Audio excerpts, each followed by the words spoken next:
He recopilado en este vídeo los 10 errores más frecuentes de los principiantes de ajedrez en el medio juego, para que si es tu caso dejes de cometerlo, no desaproveches buenas posiciones de medio juego. Y uno de ellos, ahora te anunciaré cuando llegue cuál de ellos, creo que puede revolucionar tu ajedrez, puede cambiar tu ajedrez para siempre y no está escrito en ningún manual, no lo vas a encontrar en ningún otro sitio, pero sé que ha ayudado a muchos de mis alumnos. Bienvenido amigo Luis Soler a un nuevo vídeo de este bello juego llamado Axedrace, donde vamos a hablar de errores del medio juego. Y es que todos cometemos errores, ¿vale?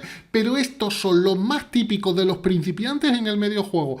El primero de ellos, seguro que lo has cometido alguna vez, deja un comentario si es así. Cambiar un alfil y un caballo simplemente porque no sabemos qué hacer. De hecho, muchos de los errores que vamos a ver en este vídeo los cometemos porque no sabemos qué hacer y venga, hacemos eso mismo. Pues bien, cambiar un alfil por un caballo. Cambiar un alfil por un caballo, por ejemplo, en esta posición con blanca no sé bien qué hacer y en lugar de decir, bueno, pues vamos a ver dónde pongo mis torres o vamos a expandirnos en el flanco de dama o vamos a preparar alguna ruptura en el centro, digo, venga, no sé qué hacer y cambio el alfil por el caballo. Ya está, una pieza menos de la que preocuparme. Pues no, porque normalmente cuando eso ocurre estoy perdiendo la pareja de alfiles, ya no voy a tener los dos alfiles que actúan muy bien en equipo y eso en el medio juego o a largo plazo en el final se puede llegar a notar. No cometas ese error.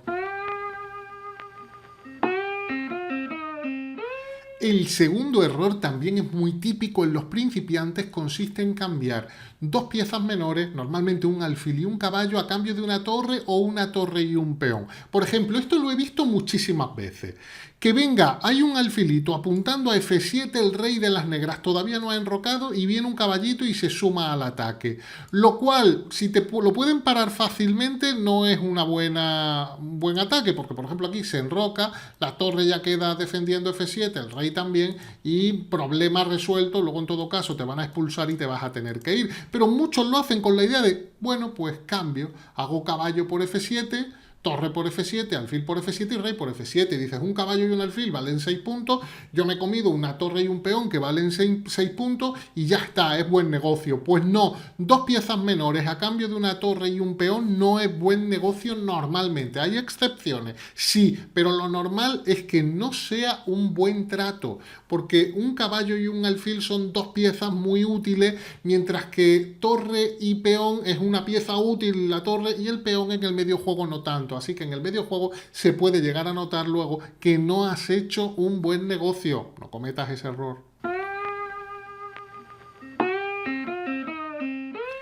El tercero, este es súper típico. No sé qué hacer, pues venga, muevo un peón. Primero, cuidado con los movimientos con los peones, porque cuando los peones avanzan van dejando casillas sin controlar. El peón es la única pieza en ajedrez que no puede volver hacia atrás. Si yo pongo más mal un alfil, luego a lo mejor puedo cambiarlo de situación, pero si yo avanzo un peón, luego no puede venir hacia atrás. Así que cuidado con esas jugadas de peón, sobre todo la más típica, el peoncito de torre, por ejemplo. No sé qué hacer aquí, venga, avanzo ese peoncito, vaya a ser que me venga ahí un alfil en algún momento, o por si acaso, en realidad porque no sé qué hacer y muevo un peoncito. No hagamos eso, por favor. El cuarto error típico tiene mucho que ver con el que acabamos de decir de avanzar el peón de torre, pero no es solo eso, es cuando un alfil me está molestando a un caballo por ahí, muchas veces me está clavando y en lugar de buscar otra solución, avanzo ese peoncito de torre, del que hablábamos antes, cuando el alfil se mantiene en la clavada sobre esa pieza sin pensar en otra solución, avanzo el otro peón atacando el alfil para librarme de la amenaza. Pues bueno, eso hay que tener mucho cuidado. Hay posiciones donde sí puede ser bueno, pero normalmente si estoy enrocado en ese sector, debilita mi enroque mucho y a veces, por ejemplo, en este caso sería malo porque incluso me pueden hacer ahí un sacrificio muy peligroso de pieza por dos peones. Hay muchas posiciones donde existe ese sacrificio, no con el alfil, sería aquí con el caballo. Me pueden hacer ese sacrificio del caballo, peón por, y de hecho, bueno, estarían recuperando ya la pieza enseguida. Así que hay que tener mucho cuidado mucho cuidado con, primero porque me pueden sacrificar y luego a veces porque incluso si no me sacrifican puede ser que ese enroque con esos peones avanzados me lo puedan atacar de alguna manera, mi rey ha quedado más expuesto, así que no cometamos ese error tan típico de avanzar los peones del enroque para expulsar un alfil. Quinto error muy típico, pensar que crear una amenaza en ajedrez siempre es bueno. Me quedo satisfecho, hago una jugada por la que amenazo algo y simplemente pienso que, bueno, como estoy amenazando algo es bueno, porque el ajedrez es un juego de crear amenazas. No siempre crear una amenaza es bueno. Por ejemplo, en esta posición, dar el jaque con el alfil simplemente porque es una amenaza, porque estoy atacando al rey, no tiene por qué ser bueno. De hecho, dentro de las amenazas, dar jaque es la más típica que los principiantes piensan que es bueno. ¿Por qué no va a ser bueno dar jaque? A lo mejor es mate. No, dar jaque no siempre es bueno y en general crear una amenaza no siempre es bueno. Si nuestro rival puede pararla fácilmente y a lo mejor estamos perdiendo tiempo, estamos gastando nuestra jugada y luego tenemos que volver a mover la misma pieza, cosas así, pues no es bueno. Por ejemplo, eso ocurre aquí, jaque, pues me lo paran con esa jugada que luego a lo mejor puede ser útil. El tener el peón ahí a las negras no le estorba, es una jugada con la que controla un poquito más el centro, a lo mejor en el futuro la dama puede salir por ahí, vaya que no, que no es ningún problema para las negras hacer C6, pero ahora el alfil está atacado y tengo que volver a moverlo. No siempre crear una amenaza es bueno. Y el típico es lo de los jaques. Olvidaros de esos jaques que me avanzan un peoncito y tengo que volver a mover la pieza, por favor, hombre, no lo hagas más, ¿eh? Te controlo.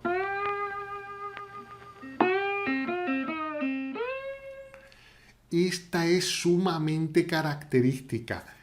Las columnas abiertas, aquellas donde no hay peones, son ideales para las torres, para situar las torres, porque muchas veces es el camino de las torres para entrar en la posición enemiga, en el futuro, claro. Por eso hay que luchar con ellas con las torres. Pero las damas no suelen estar bien situadas en las columnas abiertas. Un fallo muy típico, por ejemplo, en esta posición, jugar dama C2.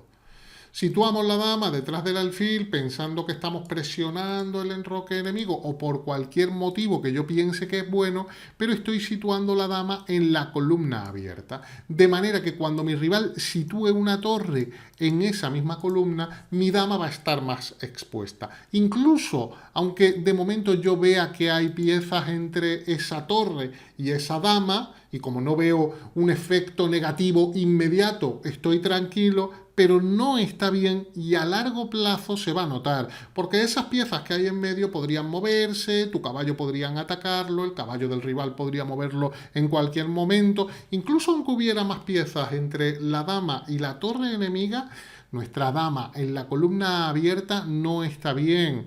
Hay una molestia a largo plazo que se puede notar.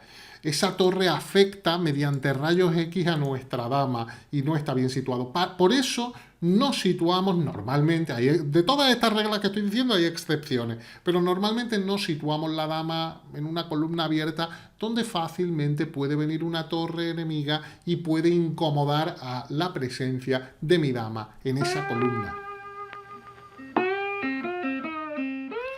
Y hablando de damas, mucho cuidado en el medio juego con esos peones envenenados. Eso de sacar la dama para comerte un peoncito en el campo enemigo y que luego la dama queda medio atrapada es muy peligroso, es muy arriesgado y hay que tener mucho cuidado con ello. Por ejemplo, en esta posición que tenemos ahora mismo, el negro tiene la dama en B6, apunta a B2.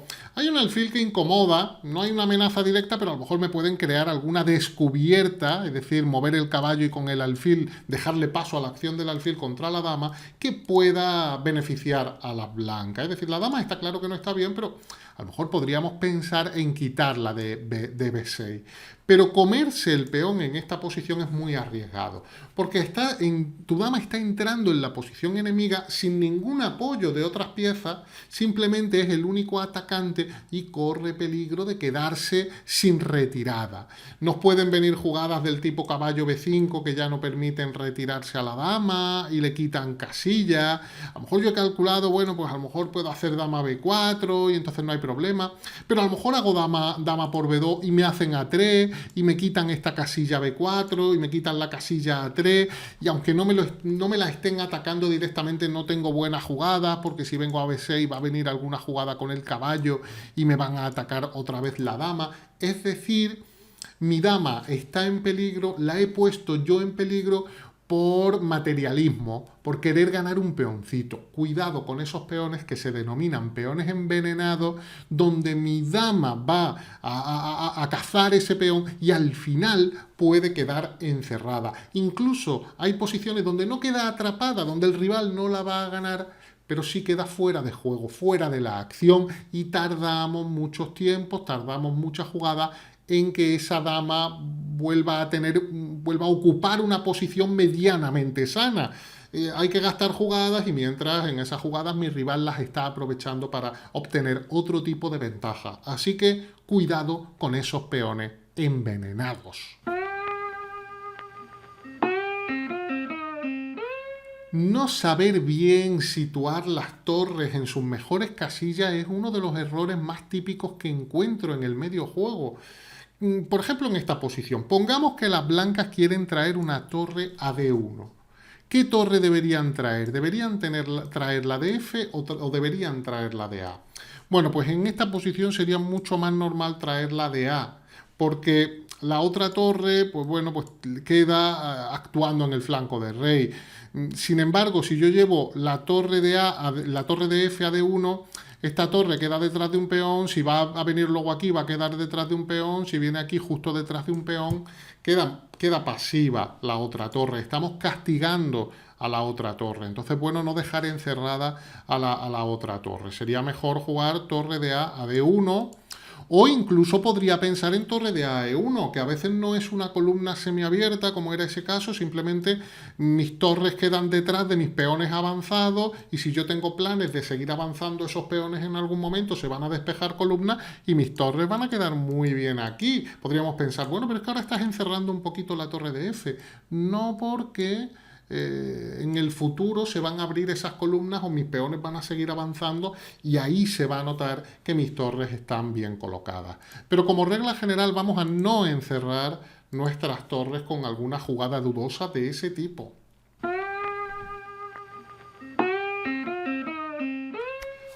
Atentos a este es un error muy típico que encuentro en los principiantes. Ahora después te voy a dar uno que realmente creo que puede cambiar tu ajedrez, ese que te dije que no he encontrado en ningún sitio. Pero antes déjame que te diga este. Contestar a una amenaza creando otra amenaza, pero sin tenerlo todo muy bien calculado, simplemente porque pienso que, bueno, me están haciendo una amenaza, me están creando una amenaza, por ejemplo aquí. El caballo, está claro que el peón amenaza al caballo. Y en lugar de quitar el caballo, se me ocurre, pues bueno, pues yo voy a crearle otra amenaza. Y es cierto que esa estrategia puede funcionar si lo tenemos todo muy bien calculado. Es cierto que los grandes maestros lo hacen a veces, ni siquiera grandes maestros, jugadores con cierta experiencia, pero tiene que estar muy bien calculado. Sin embargo, los principiantes a veces sin calcular mucho dicen, bueno, me están atacando el caballo, pero bueno, yo, por ejemplo, aquí doy un jaque y ahora después quitaré el caballo. Él no me puede comer el caballo porque yo le estoy dando un jaque. Y de pronto se encuentran con sorpresas como que te paran el jaque y te amenazan el alfil al mismo tiempo, y de pronto pues tienes el caballo y el alfil atacado y oye, pues vas a perder una pieza por haber contestado a una amenaza creando otra amenaza. No es que no se pueda hacer eso en ajedrez, pero si se hace tiene que estar muy bien calculado. Y quizá este sea el error de principiantes que más veces encuentro, que no acabo de comprender por qué lo hacen tantas veces los jugadores que no tienen mucha experiencia, y que no he encontrado que se mencione en ningún vídeo, en ningún libro, en ningún sitio. Y es tratar de evitar las ideas del rival, aunque a lo mejor no sean buenas. Es decir, hay una cosa en ajedrez más avanzada, Boretsky, uno de los grandes entrenadores de la historia del ajedrez, lo ha usado bastante, que es la profilaxis, evitar las ideas del rival.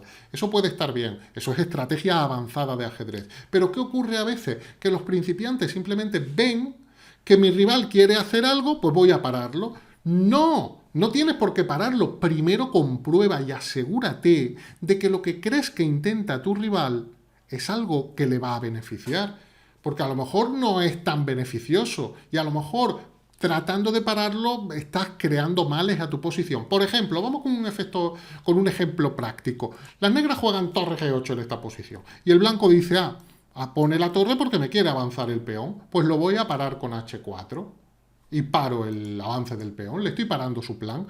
No, si me juegan torre G8, lo primero que tengo que pensar es si es tan terrible en esta posición que me hagan G5.